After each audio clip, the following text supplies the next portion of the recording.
Hey there, what is up you guys? I am Jerry and welcome back to the channel, The Chicago Griller.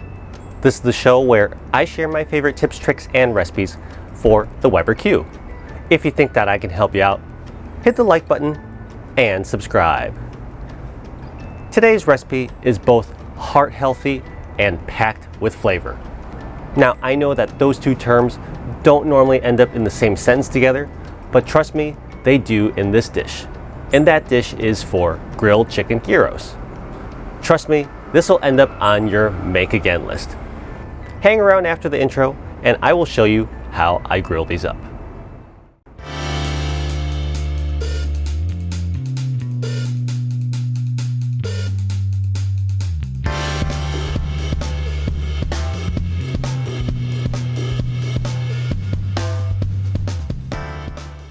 For today's recipe, I'll be using boneless, skinless chicken thighs. You can use chicken breast if that's what you desire. Anyways, once I get this out of the packaging, for some reason one of these thighs is much larger than the others. So I'm just going to go ahead and cut this in half. And when I do so, you'll now see that all my chicken thighs are approximately the same size. So they should cook evenly when they hit the grill.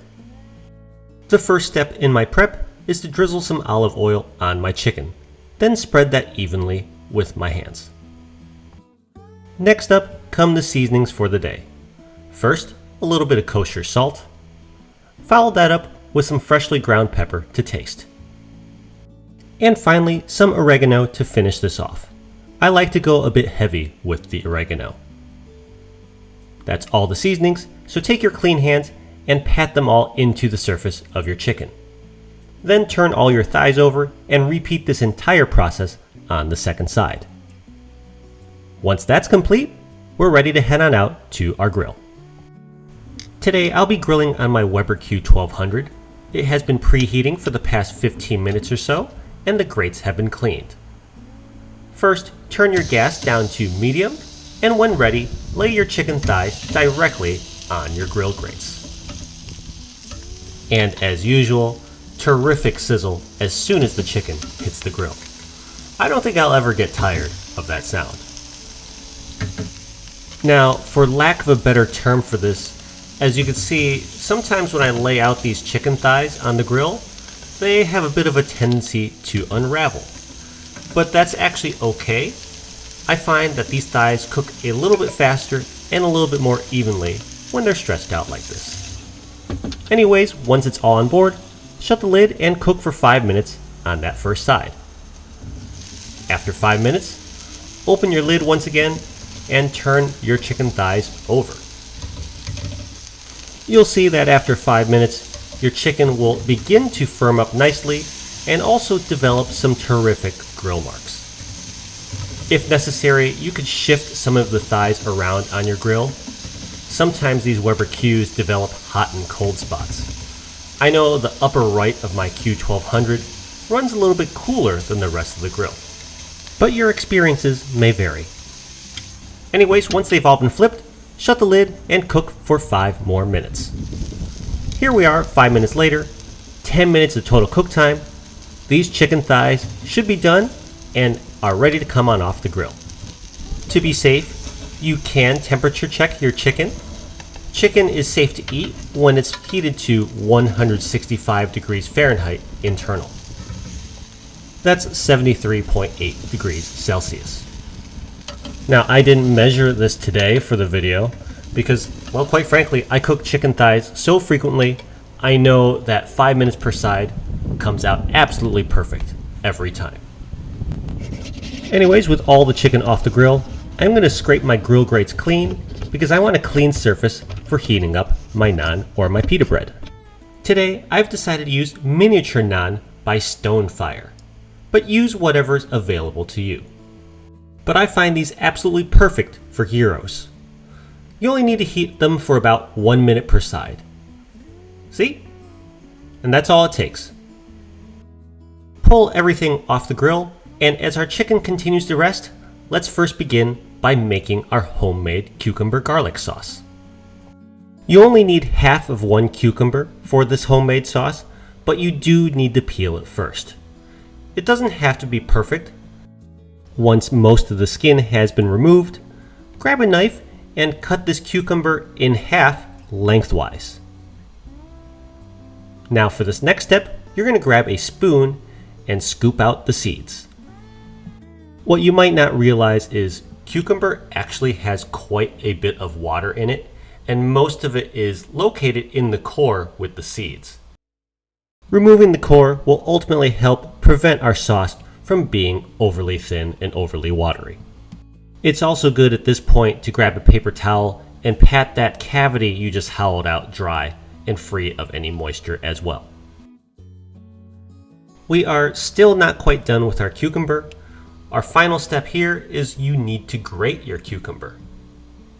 For me, I have this nifty little mixing bowl that has a grater in the lid. This nifty little kitchen tool was purchased on Amazon, of course. Anyways, continue grating until you've grated all of your cucumber. When complete, it should look a little like this in your bowl. Now set this aside very briefly as we grab the base to our sauce. So in a clean bowl, I'm going to add about 2 large spoonfuls of non-fat Greek yogurt. See, there's 2 scoops. And now I'm going to spoon that grated cucumber on top of that Greek yogurt. Next up in our garlic cucumber sauce, well, garlic, of course. Here I've got 1 large clove of garlic that I'm going to press into my yogurt and cucumber mix. Use a second clove if you so desire. After that, we're going to squeeze the juice of 1/4 or 1/2 of 1 lemon.